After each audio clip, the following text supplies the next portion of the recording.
ताज्या बातम्यांसाठी ABP माझाला subscribe करा आणि बेल आयकॉन प्रेस करा। आनंदवनच्या सीईओ डॉक्टर शीतल आमटे यांची आत्महत्या आहे की घातपात ही बाब अद्याप स्पष्ट झालेली नाही, परंतु शीतल यांचे मोबाईल लॅपटॉप पोलिसांच्या सायबर सेलने ताब्यात घेतले असले तरी पासवर्ड शोधण्याचं मोठं आव्हान पोलिसांसमोर आहे। 8-10 दिवसांपूर्वी शीतल यांनी त्यांच्या मोबाईल टॅब आणि लॅपटॉपचे पासवर्ड बदलले होते अशी माहिती पुढे आली आहे।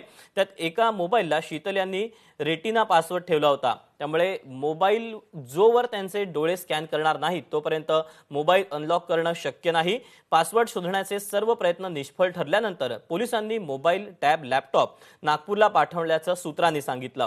दरम्यान शीतल यांच्या पोस्टमॉर्टम मधून काही निष्पन्न झालेलं नाही।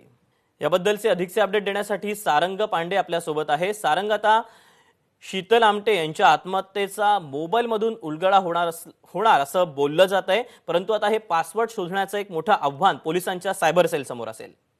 दीपक, डॉक्टर शीतल आमटे यांची आत्महत्या झाली त्यानंतर त्या जिथे रूममध्ये आत्महत्या केली त्या संपूर्ण रूमचा तपास करण्यात आला, मात्र पोलिसांना कुठेही ज्याला आपण म्हणतो सुसाईड नोट आहे ती मिळालेली नाही आणि त्याच्यामुळे पोलिसांकडे एक मोठं आव्हान असं आहे की सुसाईड नोट जर एखाद्या व्यक्तीने लिहिली नसेल तर नेमकं आत्महत्या कशामुळे झाली का घातपात कशामुळे झाला हे शोधणं आता पोलिसांसमोर मोठं आव्हान आहे। त्याच दृष्टीने पोलिसांनी एक लॅपटॉप, एक टॅब आणि 2 मोबाईल जे आहे ते त्यांचे तिथून सीज केले होते त्यांच्या रूममधून आणि ते जे सगळ्या 4 वस्तू आहेत त्या नागपूरला पाठवण्यात आल्या होत्या। मात्र नागपूरला गेल्यावर असं लक्षात आलं, जसं तुम्ही सांगितलं की रेटिना प्रोटेक्टेड किंवा आपण ज्याला डोळ्यांनी स्कॅन होणारा मोबाईल म्हणतो अशा प्रकारचा एक मोबाईल आहे आणि तो अनलॉक करणे किंवा तो त्याच्यातून माहिती काढणे हे नागपूर पोलिसांना शक्य होणार नाहीये।